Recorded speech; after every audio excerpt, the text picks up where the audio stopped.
Hello नमस्कार दोस्तों, स्वागत है आप लोगों का सिविल्स एजुकेशन पीसीएस में। आज के वीडियो में करेंगे हम लोग लास्ट वीक जो है जनवरी का इसका करंट अफेयर्स। ये वीकली बेसिस पे हम लोग करंट अफेयर्स करते हैं, प्लेलिस्ट पे मैं अपडेट करता रहता हूँ, आप लोग वहाँ से जाके देख सकते हैं। ये जो करंट अफेयर्स हम लोग कर रहे हैं ये पीसीएस प्री के लिए करते हैं और आरओ के लिए करते हैं। ठीक है, अब तो कैलेंडर में रिलीज कर दिया कमीशन ने, तो यार डेट तो बहुत लेट है ना। अक्टूबर 25 में पीसीएस प्री का है परीक्षा, पीसीएस प्री 2025 की। ठीक है, इसको कर लेते हैं। ये पहला टॉपिक करेंगे हम लोग ब्रिक्स भागीदार देश, ये जो पार्टिसिपेटिंग कंट्रीज होती हैं। देखो ये जो चीजें हैं ये स्टेटमेंट के लिए पूछी जा सकती हैं। जैसे ये भागीदार देश होते क्या है, सदस्य देश क्या होते हैं, इनका रोल क्या होता है, ये सारी चीजें हम लोग यहाँ से समझेंगे। अभी न्यूज में क्या होता है, न्यूज में अभी नाइजीरिया को भागीदार देश बनाया गया है ब्रिक्स ब्लॉक का, ये नवा भागीदार देश है। अभी हम लोगों ने सदस्य देश भी पढ़ा था, लेटेस्ट में जो सदस्य देश था वो इंडोनेशिया को अभी बनाया है। ठीक है, तो वो सारी चीजें हम लोग पिछले वीक की पीडीएफ में किए थे, यहाँ पे भी रिकॉल करा दूंगा मैं। जैसे जो देखो पार्टिसिपेटिंग कंट्रीज होती हैं इनका रोल क्या रहता है। ठीक है, ये तो हम समझ में आता है कि भाई ये सदस्यता इनके पास नहीं होती है, ये सिर्फ पार्टिसिपेटिंग कंट्रीज होती हैं। जो भी एक्टिविटी रहती हैं किसी भी ब्लॉक की या फिर इस ब्लॉक की, अभी ब्रिक्स के बारे में पढ़ रहे हैं तो ब्रिक्स ब्लॉक की बात करते हैं। तो ब्रिक्स ब्लॉक की जो भी एक्टिविटी रहेंगी उनको यहाँ पे निमंत्रण दिया जाता है कि आप आइए, आप यहाँ पे पार्टिसिपेट कर सकते हैं। जैसे औपचारिक निर्णय लेने की शक्ति इनके पास नहीं होती है, ठीक है, लेकिन ये शिखर सम्मेलन जो भी समिट होती है उसमें भाग लेने को इनको आमंत्रित किया जाता है। ये भागीदार देश का यहाँ पे रोल रहता है। फर्दर वो फिर कुछ सालों में सदस्यता के लिए अप्लाई करते हैं तो फिर वो सदस्य भी बन जाते हैं। तो शुरुआत भागीदार देश से होती है। तो अभी करंट में ये ध्यान रखना, नाइजीरिया को अभी हाल ही में भागीदार देश बनाया गया ब्रिक्स का। अन्य भागीदार जो देश है, नमा तो हम लोगों ने देख ही लिया नाइजीरिया, उसके पहले जो बने हैं ये सारी चीजें हैं, उज्बेकिस्तान है, युगांडा है, थाईलैंड है, मलेशिया है, कजाकिस्तान है, क्यूबा है, बोलीविया है, बेलारूस है। तो ये ध्यान रखिएगा। ठीक, हाल ही में ब्रिक्स का पूर्ण सदस्य भी अभी बना है इंडोनेशिया, ये बहुत इंपॉर्टेंट है, 10वां सदस्य है, ये भी साथ में ध्यान रखना है। टोटल मेंबर कितने हैं ब्रिक्स में, 10 मेंबर हो गए और 10वां कौन सा है, इंडोनेशिया। मैं आपको पुराना भी रिकॉल करा दे रहा हूँ क्योंकि कुछ स्टैटिक बातें भी पूछी जाती हैं। हम लोगों ने शायद थर्ड वीक में किया था, हाँ ये यहाँ पे स्लाइड मिल गई है, देखो ये थर्ड वीक में पढ़ा था हम लोगों ने। तो ये यहाँ भी हम लोगों ने सीखा था कि इंडोनेशिया को अभी हाल ही में 10वां सदस्य के रूप में यहाँ पे शामिल किया गया है। ये ब्लॉक है, इमर्जिंग इकोनॉमीज का ब्लॉक है ब्रिक्स। ओरिजिनल ब्लॉक जो था या फिर ग्रुप था वो ब्रिक के नाम से था, एस बाद में जुड़ा था, एस का मतलब साउथ अफ्रीका कंट्री से है। ठीक है, तो मूल संस्थापक जो थे वो ब्राजील, रसिया, इंडिया और चाइना, ये ब्रिक बन जाता था इससे। एस और जुड़ गया, 2010 में साउथ अफ्रीका को भी जोड़ लिया तो ये ब्रिक से ब्रिक्स बन गया था। तो ये 2010 याद रखना, ये पूछा जाता है। और 2024 में ईरान, यूएई, इथोपिया, इजिप्ट, ये सारी चीजें, ये जो कंट्रीज हैं इनको जोड़ा गया। और अभी हाल ही में 10वां बन गया इंडोनेशिया। क्लियर है, ये 9 जनवरी 2025 तक की स्थिति थी। अब हम लोग वापस आते हैं, कहाँ पे थे, देखिए तो ये ध्यान रहेगा ना, ये पार्टिसिपेटिंग कंट्री अभी नाइजीरिया। ठीक है, अब नाइजीरिया के बारे में थोड़ा पढ़ते हैं। ये तो जाइंट ऑफ अफ्रीका के नाम से भी जाना जाता है, जाइंट ऑफ अफ्रीका, क्योंकि अच्छी खासी पॉपुलेशन है यहाँ की, है ना, इकोनॉमी में काफ़ी हिस्सेदारी है अफ्रीका कॉन्टिनेंट में नाइजीरिया की। अफ्रीका का सबसे बड़ा देश भी है। देखो मैपिंग से यहाँ से क्वेश्चन पूछे जाते हैं। ये नाइजीरिया का मैप दिख रहा है, नाइजीरिया को कौन कौन सी कंट्री यहाँ पे देखो बॉर्डर शेयर कर रही हैं। आप नाइजर देख रहे हैं, नाइजर एक कंट्री है, बगल में बेनिन है, ठीक है, और यहाँ पे आप कैमरून देख रहे हैं, और ये ईस्ट साइड में आप चार्ट देख रहे हैं। ये जो लेक आपको दिख रही है इसके बारे में तो तमाम क्वेश्चन पूछे गए हैं। लेक चार्ट जो है वो किन किन कंट्रीज को या किन किन कंट्री से बॉर्डर शेयर करती है, तो आपको ये ध्यान रखना है। तो एक तो चार्ट खुद कंट्री है ही, दूसरी कंट्री नाइजर होगी जिससे बॉर्डर शेयर हो रही है, तीसरी कंट्री यहाँ पे नाइजीरिया देख रहे हैं, ठीक है, और चौथी कंट्री यहाँ पे कैमरून। यहाँ पे कितनी कंट्री होंगी जो लेक चार्ट को यहाँ पे बॉर्डर शेयर हो रही है, 4 कंट्री। अगर चार्ट को छोड़ दें, अगर चार्ट को छोड़ दें तो फिर 3 कंट्री है। क्लियर है, ये जो रिवर आपको दिख रही है रिवर पे भी ध्यान रखना, रिवर नाइजर, ठीक है, और बेनी रिवर, 2 रिवर मिलके यहाँ पे फिर नाइजर के नाम से ये आगे भी जाती है, और इसका जो माउथ है वो गल्फ ऑफ गिनी में है। ठीक है, बाकी ये हम लोग डिस्कस कर ही चुके हैं। 4 countries share boundary with lake chart, एक चार्ट खुद है, नाइजीरिया है, नाइजर है और कैमरून है। ये इंपॉर्टेंट है, यहाँ से मैपिंग से क्वेश्चन पूछा जाता है, ध्यान रखिएगा। देखें माउंट ईबू के बारे में देखते हैं। अभी हाल ही में विस्फोट हुआ है, इस वॉल्केनो में, ज्वालामुखी में विस्फोट हुआ है, ये इंडोनेशिया का है, मैचिंग में काम आता है। ठीक है, माउंट ईबू कहाँ का है, इंडोनेशिया का। बाकी चीज़ें भी हम लोग देखेंगे, मतलब जो इंपॉर्टेंट वॉल्केनोज हैं इंडोनेशिया की। वैसे मैं हर एक स्लाइड पर ये मेंशन कर ही देता हूँ, अगर ये एक कंट्री की कोई एक्टिव वॉल्केनो न्यूज में है तो फिर बाकी चीज़ें भी हम लोग डिस्कस कर लेते हैं। देखो ज्योग्राफी से क्वेश्चन यहाँ से पूछा जा सकता है, यहाँ पे कॉन्सेप्ट है थोड़ा देखिए। ये जो माउंट ईबू है ये किस नेचर का वोल्केनो है, आपको ध्यान रखना है, ये स्ट्रेटो वोल्केनो है, ठीक है, ये स्ट्रेटो वोल्केनो है, हिंदी में बोलते हैं मिश्रित ज्वालामुखी। इसकी जो टेक्निकलिटी है वो देखते हैं, स्ट्रेटो वोल्केनो बोलते किसे हैं। मैं अभी कुछ इमेजेस दिखा दूंगा तो आपको और क्लियर हो जाएगा। ये कोनिकल शेप के होते हैं स्ट्रेटो वोल्केनो जो हैं, ये खड़े शंक्वाकार ज्वालामुखी हैं, ठीक है। खड़े का मतलब क्या है यहाँ पे, मतलब इनकी जो साइड्स होती हैं बहुत स्टीप होती हैं, खड़ी ढाल होती है, ठीक है, खड़ी ढाल। और इनका कोनिकल शेप बहुत अगर खड़ी ढाल होगी तो वो ज़्यादा आपको कोनिकल शेप में नजर आएगा, ठीक है। इनका ऐसा कारण क्या होता है कि इनका जो शेप है या जो साइड है ये बहुत स्टीप हो जाती है, खड़ी ढाल हो जाती है। इसका कारण है इसमें जो मटेरियल निकल रहा है यानी मैग्मा, ठीक है। तो मैग्मा का नेचर ऐसा है, केमिकल प्रॉपर्टीज ऐसी हैं कि वो बहुत ज़्यादा मतलब बहुत ज़्यादा दूरी तक फ्लो ही नहीं कर पा रहा है ना, थोड़ी दूर तक फ्लो करता है और ये जम जाता है। इसका मतलब क्या हो सकता है कि ये बहुत गाढ़ा होता होगा, है ना। इस तरह की ज्वालामुखी का जो मैग्मा है ये बहुत गाढ़ा होता है, यानी विस्कस होता है, विस्कस इन नेचर होता है। इन ज्वालामुखी का जो लावा होता है बहुत स्टिकी होता है, ठीक है, चिपचिपा होता है, वो ज़्यादा दूर तक फ्लो ही नहीं कर पाता। विस्कस लावा भी इसे बोलते हैं, विस्कस का मतलब गाढ़ापन होता है, जिससे यह आसानी से फ्लो नहीं कर पाता और ज़्यादा दूर तक बह नहीं पाता। तो वो नज़दीक नज़दीक में जमता रहता है और ढाल कैसी हो जाती है, खड़ी ढाल हो जाती है, जिस कारण से ये ज्वालामुखी ब्रॉडर यानी ज़्यादा चौड़े नहीं होते हैं, ठीक है, प्रॉपर कॉनिकल शेप होता है इस तरीके से। मैं आगे आपको इमेजेस दिखा रहा हूँ तो आपको क्लियर हो जाएगा। देखिए ज्वालामुखी तो हम लोग कई टाइप के पढ़े हैं, है ना, लेकिन यहाँ पे चूंकि कोनिकल शेप की बात हो रही है तो कोनिकल शेप तो आपने एक स्ट्रेटो वोल्केनो देख ही लिया, और दूसरे ये भी कोनिकल शेप के होते हैं, उनको बोलते हैं सील्डेड वोल्केनो, लेकिन ये बहुत चौड़े होते हैं, ठीक है। सील्डेड वोल्केनो जो है बहुत चौड़े होते हैं, इसमें भी हम लोग डिफरेंस देख लेंगे।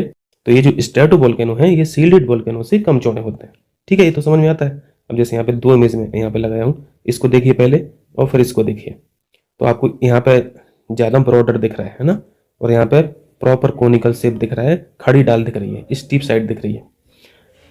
अब क्यों होता है ये तो हम लोगों ने सीख लिया। तो जिनकी ढाल खड़ी है उनको बोला जाता है स्ट्रेटो वोल्केनो, ठीक है, कौन शेप जो है इसमें ज़्यादा होता है। और ये जो सील्डेड वोल्केनो है इसमें जस्ट अपोजिट कर दो आप उसी का, लावा इनका स्टिकी नहीं होता है, ये इनका जो लावा निकल रहा है वो विस्कस नहीं होता है ना, गाढ़ापन कम होता है। अगर गाढ़ापन कम रहेगा तो वो ज़्यादा दूर तक फ्लो कर जाएगा, तो वही चीज़ इसमें होता है कि लावा ज़्यादा दूर तक फ्लो हो जाता है और जिससे इनका जो कोनिकल शेप है वो लेस हो जाता है, कम हो जाता है, ब्रॉडर ज़्यादा हो जाते हैं, चौड़े ज़्यादा हो जाते हैं, ठीक है, क्लियर है। तो दोनों में ये डिफरेंस था, मेंस मुख्य परीक्षा में काम आएगा।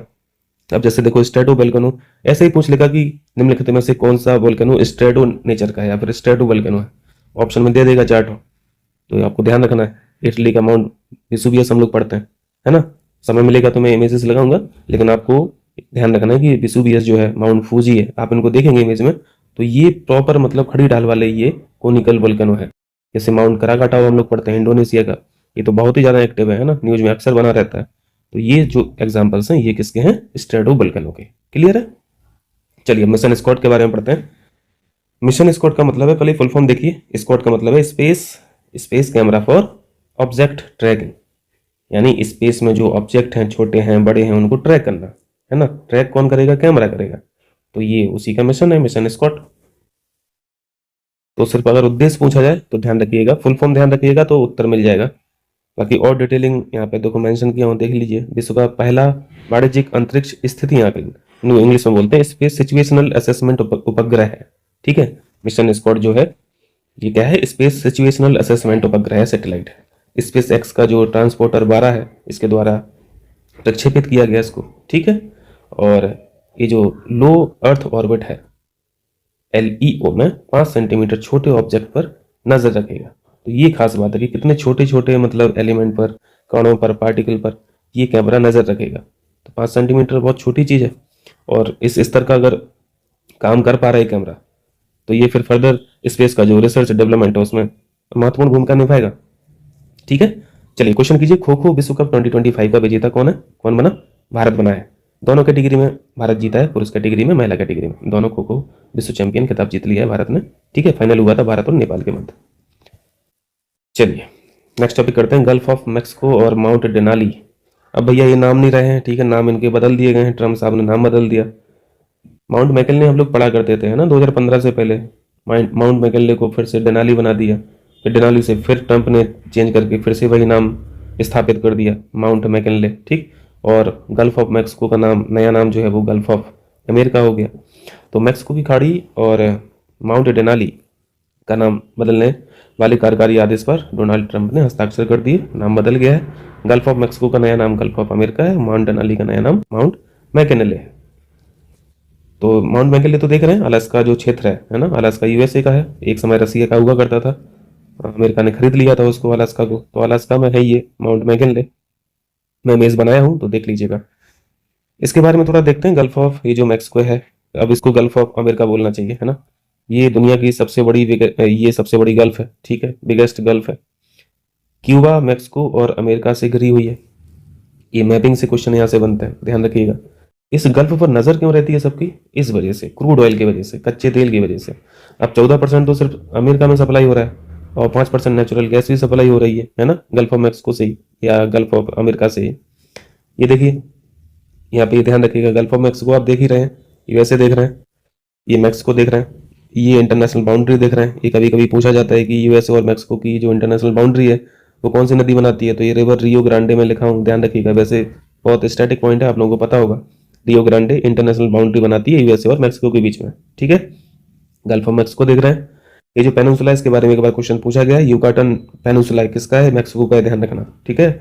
यूकाटन पेनिनसुला, यूकाटन चैनल के बारे में भी क्वेश्चन पूछा गया है, ध्यान रखिएगा। क्यूबा की लोकेशन देख रहे हैं, और ये फ्लोरिडा स्टेट है, ठीक है, ये फ्लोरिडा स्टेट है। फ्लोरिडा स्टेट किस किस को अलग कर रही है? कोई भी स्टेट अलग किसको करती है? जमीनी भाग को। जोड़ती किसको है? वाटर बॉडीज को। तो यहाँ पर जोड़ने का काम है, स्टेट जोड़ने का काम करती है ना, पानी वाले हिस्से को, यानी वाटर बॉडीज को। तो गल्फ ऑफ मैक्सिको को जोड़ रही है अटलांटिक महासागर से, ठीक। चलिए, माउंट मैकिनले देख लीजिए, अलास्का में स्थित है, यूएसए का है। अलास्का खरीदा गया था रसिया से खरीदा गया था यूएसए के द्वारा। 2015 में इसका नाम बदलकर माउंट डेनाली कर दिया गया। 2025 में फिर से माउंट मैकिनले हो गया, ठीक। माउंट मैकिनले जो नाम रखा गया है, खैर पुराना ही नाम है माउंट मैकिनले, वो इनके सम्मान में रखा गया था, प्रेसिडेंट विलियम मैकिनले के सम्मान में, ठीक। ये लोकेशन देख लीजिए, ये अलास्का क्षेत्र है, ये अलास्का है, और ये माउंट मैकिनले आपको बीचों बीच में दिख रहा है। हो जाएगा। चलिए, टैगा फॉरेस्ट के बारे में पढ़ते हैं। इनको बोरियल फॉरेस्ट भी बोलते हैं, ध्यान रखिएगा, बोरियल फॉरेस्ट भी इनको कहा जाता है। बोरियल वन जो है या फिर टैगा फॉरेस्ट है, ये क्लाइमेट चेंज के कारण इनमें वन अग्नि जो है, वनाग्नि का खतरा बहुत ज्यादा बढ़ गया है। जलवायु परिवर्तन से क्या चीजें समझ में आ रही है भैया? टेम्परेचर बढ़ रहा है ना, टेम्परेचर बढ़ रहा है, तो टैगा जो फॉरेस्ट है, ये तो हाई लेटीट्यूडनल फॉरेस्ट है ना, ये है ना, उच्च अक्षांशों पर पाए जाने फॉरेस्ट होते हैं, तो वहाँ तो बर्फ होती है, परमा फ्रॉस्ट वगैरह होता है। तो क्लाइमेट चेंज होगा, टेम्परेचर बढ़ेगा, तो परमा फ्रॉस्ट वगैरह पिघलेगा। और परमा फ्रॉस्ट तो ऐसी चीज़ है कि वो सबको बांध के रखती है, मिट्टी को, जड़ों को, सबको बांध के रखता है। और वही चीज़ नहीं रहेगी तो फिर ये जो वन अग्नि वाला है जो खतरा है वो तो बढ़ ही जाएगा ना। और ये फॉरेस्ट अगर कम हो गए तो फिर कार्बन सिंक की जो क्षमता है वो भी कम हो जाएगी, है ना, ट्री डेंसिटी भी कम हो जाएगी। तो ये सारी चीज़ें हैं। इस पे मेंस का क्वेश्चन एक बार पूछा गया है, ध्यान रखिएगा, ठीक है। इस पे एक बार मेंस में क्वेश्चन पूछा गया है, मुख्य परीक्षा में परमाफ्रॉस्ट के बारे में पूछा था, क्लाइमेट चेंज के रिगार्डिंग, ठीक। परमाफ्रॉस्ट को मतलब नाम से ऐसे मत समझिएगा कि ये मतलब कंप्लीट आइस होती है, बर्फ होती है, बर्फ नहीं होती है। बर्फ के साथ साथ इसमें मिट्टी, जड़ें, सबको ये बांध के रखता है, ठीक है। परमाफ्रॉस्ट में सॉइल हो गया, है ना, चट्टाने हो गई, छोटे छोटे पत्थर कंकड़ हो गए, पेड़ है तो उनकी रूट्स वगैरह भी हो गई, और साथ में आइस। इन तीनों, चारों, पांचों का ये संगठन होता है परमाफ्रॉस्ट, ठीक है। तो परमाफ्रॉस्ट के पिघलने से सॉइल से कार्बन रिलीज होगा। इसी पे क्वेश्चन पूछा था पीसीएस में, कार्बन रिलीज को लेके, क्लाइमेट चेंज को लेके। तो जब ये जो संगठन है ये टूट जाएगा तो फिर कार्बन रिलीज हो जाएगा, तो ये फर्दर फिर समस्या है एनवायरमेंट के लिए, तो सिचुएशन और खराब हो जाएगी। बाकी और क्या चीजें हैं टैगा फॉरेस्ट के बारे में, बोरियल फॉरेस्ट के बारे में? अभी वैश्विक वन क्षेत्र का 30% तो यही कवर किए हुए हैं। ये फॉरेस्ट एरिया का मैं बता रहा हूँ, ठीक है। दुनिया भर में जितना भी फॉरेस्ट एरिया है, 30% टैगा फॉरेस्ट की हिस्सेदारी है। अगर सिर्फ भूमि की बात करें, लैंड की बात करें, तो 10% हिस्से पर टैगा फॉरेस्ट है। बोरियल बायोम जो है मुख्यतः उत्तरी गोलार्ध में विस्तृत है, ठीक है। ऑब्वियस है वहीं पाया जाएगा, नीचे साउथ हेमिस्फीयर में थोड़ी ना जमीन, थोड़ी ना इतनी। जैसे अगर हम उत्तरी गोलार्ध की बात करें तो कनाडा, फिनलैंड, यानी ये जो हाई लेटीट्यूड पे जो कंट्रीज लाई कर रही हैं, वहां पे जापान, चीन, नॉर्वे, रसिया, स्वीडन, अमेरिका, अलास्का, ठीक। और जो इंपॉर्टेंट फॉरेस्ट आते हैं, जो वृक्ष के नाम हैं, जैसे पाइन हुआ, टैगा फॉरेस्ट के अंतर्गत आता है। स्प्रूस हुआ, फर हुआ, जैसे शंकुधारी वृक्ष जो है ये बोरियल वन है, ठीक है। कोनिकल कोनिकल जो ट्रीज हैं खासतौर से उन्हीं को टैगा फॉरेस्ट के अंतर्गत लाया जाता है। कर लेंगे। चलिए पुरानी स्कीम के बारे में पढ़ते हैं, कुछ अपडेट है इसमें। बेटी बचाओ बेटी पढ़ाओ यानी BBB और सुकन्या समृद्धि योजना SSY, मेन स्कीम तो यही है, बेटी बचाओ बेटी पढ़ाओ। सुकन्या समृद्धि योजना को तो इसी में जोड़ा गया था, ठीक है, इसी स्कीम के अंतर्गत एक घटक के रूप में जोड़ा गया था। और अभी 10 वर्ष पूरे हुए हैं तो इसके बारे में पढ़ना जरूरी है, क्योंकि यार मैचिंग में क्वेश्चन पूछता है स्कीम का। तो ये जो बेटी बचाओ बेटी पढ़ाओ योजना है ये लाई गई थी 22 जनवरी 2015 को। 2015 कम से कम याद रखें, पानीपत हरियाणा से शुरू की गई थी, ठीक। और ये केंद्र प्रायोजित योजना है। एम क्या है? एम भाई है चाइल्ड सेक्स रेशियो जो है, बाल लिंगानुपात, इसमें सुधार करना है। बालिकाओं का खासतौर से उनका संरक्षण करना है, बालिकाओं का संरक्षण करना है, उनको उनकी शिक्षा को बढ़ावा देना है। 10 वर्ष हो गए तो 10 वर्ष की प्रोग्रेस क्या है यहाँ पे देख लेते हैं। प्रोग्रेस के बारे में क्वेश्चन स्टेटमेंट में पूछा जा सकता है, ठीक है। माध्यमिक शिक्षा की अगर बात करें तो यहाँ पे लड़कियों का जो सकल नामांकन अनुपात है, ग्रॉस एनरोलमेंट रेशियो जो है, इसमें बढ़ोतरी हुई है, ठीक है। अब भले ही छोटी सी बढ़ोतरी है बट बढ़ोतरी हुई है। अब 2014-15 से देखें, 2015 में लॉन्च की गई थी तो 15 से डेटा उठाया इन्होंने 24 तक का। तो यहाँ पे 2015 में ये डेटा था 75.51%। अब एनरोलमेंट रेशियो हो गया 78%, मतलब लगभग 2.5% की बढ़ोतरी है, ठीक है, इंक्रीमेंट तो है। स्किल डेवलपमेंट, आर्थिक भागीदारी में वृद्धि हुई है, बिल्कुल सही बात है, श्रम बल में महिलाओं की भागीदारी तो बढ़ी है। ये सुकन्या समृद्धि क्या है, ये अब हम लोगों ने सीखा अभी, SSY को बेटी बचाओ बेटी पढ़ाओ योजना के एक हिस्से के रूप में शुरू किया गया था, ठीक है। सुकन्या समृद्धि है तो भैया अपनी बच्चियों के लिए क्या करेगा, पैसा धीरे धीरे गुल्लक की तरह आप जमा कीजिए, ठीक है। और जब वो पढ़ने लायक हो जाए या फिर हायर एजुकेशन में जाए या फिर शादी के लिए पैसे की जरूरत पड़े तो उस टाइम तक आपका मैच्योर हो जाएगा पैसा, तो आप विड्रॉ कर सकते हैं, ठीक है। यही सारी चीजें हैं, बाकी इन शॉर्ट में यहाँ पे बता दे रहा हूँ। फाइनेंशियल सिक्योरिटी के लिए है, ठीक है, जन्म से लेकर 10 वर्ष की आयु तक बालिकाओं का खाता खोला जाता है। एलिजिबिलिटी जन्म से लेकर 10 वर्ष तक है, ठीक है, ध्यान रखना। 11 साल की बच्ची हो जाएगी तब आप खाता नहीं खोल पाएंगे, 10 साल तक है तो ये खाता आप खोल सकते हैं। सुकन्या समृद्धि योजना के तहत खाता जो होता है इसमें जमा करना पड़ता है। न्यूनतम जमा राशि जो है वो 250 रुपये है, और अधिकतम भैया आपके पास अगर ठीक ठाक पैसा है तो आप वार्षिक रूप से, मतलब हर साल आप 1.5 लाख रुपए इसमें जमा कर सकते हैं, ठीक है। तो ये 250 का अमाउंट याद रखना, मैक्सिमम 1.5 लाख याद रखना। मैच्योर टाइम क्या है, खाता खोलने की तिथि से 21 वर्ष बाद, ठीक है, यानी 21 साल तक पैसा लॉक रहेगा। अगर आपने अपनी बच्ची का खाता मान लो 9 साल में खुलवाया, ठीक है, 9 साल की थी वो, तो इसमें फिर 21 जोड़ दीजिए, तो मैच्योर कब होगा आपका खाता, ये होगा 30 साल में, ठीक है, जब वो 30 साल की हो जाएगी। लेकिन शादी तो भाई 22-23 में करना है या 24-25 में करना है, या फिर हायर एजुकेशन के लिए पैसा भी चाहिए, तो हम यहाँ तक थोड़ी ना वेट करेंगे 30 साल तक का। तो ऐसी सुविधा भी है कि आप बीच में भी उसको तोड़ सकते हैं खाते को, ठीक है। अगर शादी के समय खाता मैच्योर नहीं होता है तो खाते को समय से पहले भी खाते का समापन करने की अनुमति है, ठीक है। लेकिन खाता खोलने की तिथि से 5 वर्षों के भीतर खाता बंद नहीं कर सकते, ये रिस्ट्रिक्शन है, मतलब 5 साल तक तो भैया पैसा रखना पड़ेगा खाते में।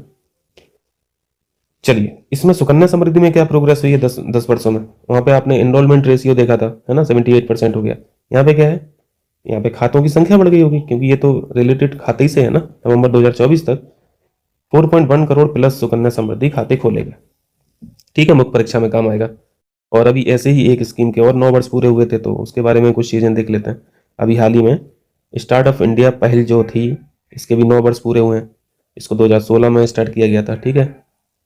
और स्टार्टअप की संख्या देखिए भाई, 2016 में तो सिर्फ 500 थी, 500 स्टार्टअप थे, मात्र 500 स्टार्टअप थे। 2025 में देखिए 1.59 लाख, कई गुना, कितने गुना ये यहाँ पे स्टार्टअप अब खुल चुके हैं, है ना, स्टार्ट हो चुके हैं। यानी ये इंक्रीमेंट भारत को देखो कहाँ पे ले आया है। स्टार्टअप इकोसिस्टम में भारत तीसरा सबसे बड़ा यहाँ पे कंट्री है, ठीक है। सबसे ज्यादा स्टार्टअप है अमेरिका पे, फिर है चाइना में, फिर है इंडिया में।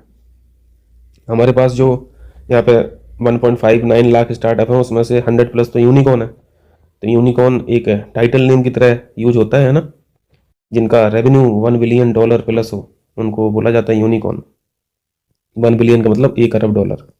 चलिए पढ़ते हैं इसके बारे में। सिमलीपाल टाइगर रिजर्व, इसके बारे में क्या था भाई, ये हम लोग वैसे पिछले साल भी कवर किए थे, और ये चर्चा में बना ही रहता है कि ये जो मेलेनिस्टिक बाघ हैं खासतौर से यहीं पाए जाते हैं।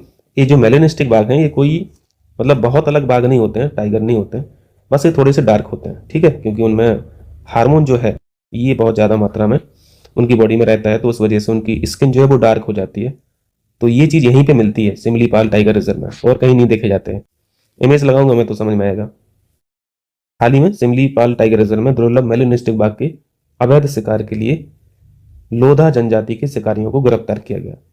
तो देखो यहाँ से दो चीजें इंपॉर्टेंट है, लोधा जनजाति के बारे में याद रखना, उड़ीसा टिक लगा देना, और दूसरी बात क्या समझ में आई है कि ये जो सिमलीपाल है ये भी उड़ीसा में ही है। ये तो खैर बेसिक है, बहुत स्टैटिक है। खास बात है ये चीज, मेलेनिस्टिक बाघ यहाँ पे पाए जाते हैं। मेलेनिस्टिक बाघ क्या होते हैं हम लोगों ने सीख लिया। संपूर्ण विश्व में केवल 20 बाघ ही बचे हैं। ये कितनी विचित्र बात है ना। इसलिए तो दुर्लभ लिखा है, दुर्लभ मेलेनिस्टिक बाघ, क्योंकि सिर्फ 20 ही हैं। मेलेनिन एक स्किन पिगमेंट होता है, हम लोग समझते हैं। ये जानवरों की स्किन में भी होता है, इंसानों की स्किन में भी होता है। ज़्यादा अगर रिलीज होता है तो स्किन डार्क होती है। तो मतलब मेलेनिन से ही डिसाइड होता है त्वचा का रंग, बालों का रंग, आंखों का रंग। ठीक, मोर मेलेनिन होगा अगर तो स्किन डार्क रहेगी, लेस मेलेनिन रहेगा तो फेयर स्किन रहेगी। सिमलीपाल के टाइगर क्लियर है। चलिए नेक्स्ट टॉपिक करते हैं, डेंगू और जलवायु परिवर्तन। इसमें क्या चीज़ है यार, इसमें मैंने एक आर्टिकल भी आपको पोस्ट किया था टेलीग्राम पे, अगर ध्यान हो, कि जलवायु परिवर्तन डेंगू के प्रकोप को कैसे प्रभावित कर रहा है। ये मुख्य परीक्षा में आ सकता है ना, साइंस से क्वेश्चन, ध्यान रखिएगा। तो अभी एक रिसर्च हुई है, रिसर्च किया है पुणे ने, पुणे में एक इंस्टीट्यूट है। इसको इंस्टीट्यूशन मैचिंग में भी ये क्वेश्चन पूछा गया है कई बार। भारतीय उष्ण कटिबंधीय मौसम विज्ञान संस्थान कहाँ पे है, ये पुणे में है। इस इंस्टीट्यूशन ने स्टडी की, ठीक है, और इन्होंने बताया कि जलवायु परिवर्तन, क्लाइमेट चेंज, डेंगू के प्रकोप को कैसे अफेक्ट कर रहा है। चलिए देखते हैं फाइंडिंग्स, देखते हैं स्टडी की फाइंडिंग्स क्या आई है। स्टडी बता रही है कि 60 to 80% के बीच आर्द्रता अगर है ना, किसी रीजन में, किसी क्षेत्र में, तो डेंगू का प्रसार बढ़ता है। ये तो खैर बहुत नॉर्मल सी बात है, हम लोग जानते हैं, हमारे बुजुर्ग लोग भी जानते थे। हाँ, लेकिन ये चीज नहीं जानते थे, है ना। फ्यूचर यहाँ पे स्पेकुलेशन क्या है, ये चीज स्टडी से पता चल जाएगा। ये डेटा याद रखना, 60 to 80% इंस्टीट्यूट में आएगा काम कभी। तापमान बढ़ने से वर्ष 2050 तक भारत में डेंगू से संबंधित मौतों में 40% की वृद्धि हो सकती है, ये स्टडी बता रही है। ठीक है, बाकी डेंगू होता कैसे है, ये एडिस इजिप्टी मच्छर द्वारा फैलता है, ठीक है, जानते हैं हम लोग। तो यही बस दो बातें देखनी थी स्टडी में, कि 60 to 80% अगर ह्यूमिडिटी है किसी क्षेत्र में तो वहां पर डेंगू का प्रसार बढ़ता है। चलिए इसको बढ़िया से देखिएगा, ये भी इंपॉर्टेंट यहाँ पे टॉपिक है। भारत की कुल प्रजनन दर यानी टोटल फर्टिलिटी रेट, इसके बारे में कुछ डेटा आया है, इसको देखेंगे हम लोग। हमारा जो नेशनल फैमिली हेल्थ सर्वे है उसका भी डेटा देखेंगे। और एक इंस्टीट्यूशन है, इन्होंने भी बताया global burden of disease, injury and risk factor, ठीक है, इंस्टीट्यूट का नाम है, इसके द्वारा भी स्टडी की गई है। और भारत के TFR के बारे में बताया है। इन्होंने बताया कि TFR में भारी कमी या फिर गिरावट आई है। ठीक है, देख लेते हैं कितना कमी आई है। टोटल फर्टिलिटी रेट तो समझते हैं ना, यानी प्रति महिला कितने बच्चे हैं। ये रिपोर्ट बता रही है कि 1950 में जो TFR भारत की हुआ करती थी ये 6.18 थी, यानी प्रति महिला मतलब 6 से ज्यादा संतानें हुआ करती थी। और यही 2021 में घटकर 1.9 हो गई है, यानी प्रति महिला 1.9 को लगभग आप 2 समझ सकते हो। ठीक है, कि 2021 में घटकर ये लगभग 2 रहेगी, प्रति महिला 2 संतान। लेकिन आपको एग्जैक्ट याद रखना है, ठीक है, परीक्षा में तो 1.9 ही लिखा रहेगा, ध्यान रखिएगा। मैं बस एक जनरल कैलकुलेशन के लिए 2 बताया हूँ। TFR 1.9 का मतलब है, ठीक है, ये सब तो समझ रहे हैं। और ये बता रहे हैं, स्टडी बता रही है कि 2100 तक भारत की TFR 1.04 हो जाएगी, यानी प्रति महिला लगभग 1 बच्चा, यही हुआ ना। तो ये डेटा आपको ध्यान रखना है, कौन कौन सा, 1.04 का, 2100 तक का। वर्तमान में अभी 2021 तक का जो डेटा है 1.9 है। 2024 तक का हम लोग अभी देखेंगे, 21, 22, 23 तक का डेटा है शायद नेशनल जो फैमिली हेल्थ सर्वे हम लोग का। हाँ, 21 तक का इनके पास भी है, तो कंपेयर भी कर लेंगे। 1.9 इनका याद रखना, ठीक है। अभी वर्तमान में जो है TFR इस रिपोर्ट के अनुसार 1.9 है, हम अपने सर्वे के अनुसार भी देख लेंगे। और कमी के कारण क्या बताए गए हैं कि प्रति महिला भाई ये बच्चे कम क्यों हो रहे हैं। कारण तमाम है, महिला साक्षरता बढ़ रही है, लिटरेसी रेट तो बढ़ी रही है, फीमेल्स में भी सशक्तिकरण हो रहा है ना। और सबसे बड़ी बात है कि वो जॉब में भी इंगेज है, तो जॉब में इंगेज है तो फिर ज़्यादा बच्चों के साथ बहुत मुश्किल होता है ना। अगर जॉब में है अगर महिला तो फिर वो अलग चैलेंज हो जाता है, क्योंकि खासतौर से भारत में तो यार बच्चे का पालन पोषण तो अभी भी माँ ही कर रही ना। तो वो फिर ऑफिस जाएगी कि फिर बच्चों का पालन पोषण करेगी, तो ये पॉसिबल नहीं हो पाता ज़्यादा बच्चों के साथ। तो इस मतलब ये भी एक रीज़न तो है ही। विवाह और प्रजनन के प्रति बदलता दृष्टिकोण, ये भी ठीक है। विवाह में देरी भी हो रही है, गर्ल्स भी अब शादियां बहुत लेट करती हैं, बॉयज भी करते हैं, 30+ में भी करते हैं, 35+ भी करते हैं, तो उसकी अलग समस्याएं रहती हैं, है ना। और ये भी एक बहुत बड़ा रीजन है, गर्भपात की उपलब्धता, अवेलेबिलिटी भी हो गई है। तो ये सारे पॉइंट्स याद रखना, निबंध में काम आएंगे। ये देखिए नेशनल फैमिली हेल्थ सर्वे का डेटा देखते हैं। एक क्वेश्चन पूछा गया था पीसीएस में अभी शायद 2-3 साल पहले कि ये जो अभी वर्तमान में जो चल रहा है नेशनल फैमिली हेल्थ सर्वे, ये नंबर कौन सा है? ये 5वें नंबर का था, ठीक है। अभी जो वर्तमान में है ये 5वें नंबर का, ध्यान रखना। National family health survey number 4 ये 2015-16 में किया गया था। तब हमारी भारत की टीएफआर थी 2.2। ये है 4 नंबर के अनुसार। अभी जो वर्तमान में सर्वे हुआ है 19 और 21 का, इसमें टीएफआर कितना है? 2। ध्यान रखिएगा, अगर टीएफआर 2.1 से कम रहेगा तो फिर जनसंख्या वृद्धि भैया नेगेटिव होने वाली है, ठीक है। तो ये स्टेटमेंट के लिए ध्यान रखिएगा। देखें ये क्या है, इसके बारे में देखिए, कुछ नई चीजें पता चलेंगी। ओपन मार्केट सेल स्कीम जो है, खुला बाजार बिक्री योजना, OMSS शॉर्ट में बोल रहे हैं इसको। ये क्या है भैया? Open market sale scheme. यहाँ पे देखो, पहले न्यूज में देखो, खाद्य सुरक्षा यानी ये जो फूड सिक्योरिटी है और इथेनॉल उत्पादन को बढ़ावा देने के लिए इस नीति में अभी संशोधन किया गया। संशोधन तो बाद में देखेंगे, पहले समझ तो लो ये है क्या। खुला बाजार बिक्री योजना, क्या बिक्री हो रही है भाई, क्या बेचा जा रहा है ना, किसके द्वारा बेचा जा रहा है, खरीद कौन रहा है, ये सारी चीजें देख लीजिए। देखो ये जो स्कीम है इसके तहत क्या होता है, भारत के पास एक बड़ा सा संस्थान है, food corporation of India FCI। इसके पास आपको पता है इसका काम क्या है ना, खाद्यान्न जुटाती है ना, कलेक्ट करती है। तो इनके पास जो अधिशेष खाद्यान्न रहता है यानी एक्स्ट्रा जो खाद्यान्न रहता है, ये उसकी सेल करते हैं। FCI उसको सेल करता है, बेचता है। खाद्यान्न में क्या क्या है, जैसे गेहूं और चावल। इथेनॉल की चर्चा क्यों की गई है? क्योंकि चावल रॉ मटेरियल है इथेनॉल का, ठीक है। तो इसलिए वहां पे इथेनॉल से कंफ्यूज मत होना। तो आपने ये भी सीखा भी कि FCI के पास जो एक्स्ट्रा फूड ग्रेन्स है, खाद्यान्न है, उसकी बिक्री भी होती है। FCI बेचता है, किसको बेचता है? बेचता ही नीलामी के माध्यम से, ठीक है। खरीदने वाले कौन कौन रहते हैं भाई? थोक उपभोक्ता वो हो सकता है, खुदरा ग्राहक हो सकता है, कोई डीलर हो सकता है ना, कोई गेहूं की प्रोसेसिंग यूनिट यानी जो कारखाना कोई खोला होगा, बिस्किट वगैरह बना रहा होगा, है ना, वो खरीद सकता है। तो उसकी एक लिमिट है खरीदने की, ठीक है। वो कुछ मेट्रिक टन में है, 5 से 10 मेट्रिक टन आपको खरीदना पड़ेगा। अब आटा चक्की यहाँ पे लिखा है तो ऐसे मत समझना कि आटा चक्की वाला भी खरीद सकता है क्या FCI से। बिल्कुल खरीद सकता है, लेकिन उतनी खरीदने की कुवत होनी चाहिए, है ना। लेकिन जो मिल वाले हैं इनके पास तो कुवत रहती है, ये भी खरीद सकते हैं। व्यापारी लोग होते हैं, ये खरीद सकते हैं। तो ये ध्यान रखिएगा कि ई नीलामी के माध्यम से जो एक्स्ट्रा फूड ग्रेन्स है, खाद्यान्न है FCI के पास, FCI उसकी बिकवाली करता है, ठीक है, बेचता है। तो यही है ये खुला बाजार बिक्री योजना। अपडेट क्या हुआ है? संशोधन हुआ है प्राइस में, ठीक है, प्राइस में इसका रेट घटा दिया है FCI ने। किस लिए घटाया? क्योंकि ज्यादा से ज्यादा उसको खरीदार मिल सके, ज्यादा से ज्यादा उसका एक्स्ट्रा जो फूड ग्रेन्स है वो बिक सके, है ना। तो इथेनॉल वाले जो लोग हैं, मतलब होंगे कारखाने इथेनॉल बनाने वाले जो हैं, कारखानों के मालिक, वो ज्यादा से ज्यादा खरीद पाएंगे, तो इथेनॉल का प्रोडक्शन ज्यादा से ज्यादा होगा। इसलिए रेट यहाँ पे गिरा दिया। रेट कितना गिराया है यहाँ पे देखिए, केंद्र ने राज्यों और इथेनॉल उत्पादकों के लिए इस स्कीम के तहत FCI के चावल का अतिरिक्त मूल्य घटाकर 2,250 रुपये प्रति क्विंटल कर दिया। इस वजह से न्यूज में था। क्लियर है?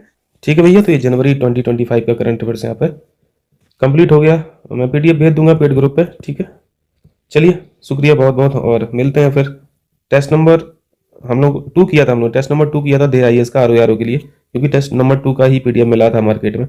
अब तो टेस्ट नंबर 1 भी आ गया, 3 भी आ गया, 4 भी आ गया। तो मैं 1 को रिकॉर्ड कर रहा हूँ अभी, ठीक है। तो ये मिल जाएगा आपको। चलिए मिलते हैं फिर, बाय बाय।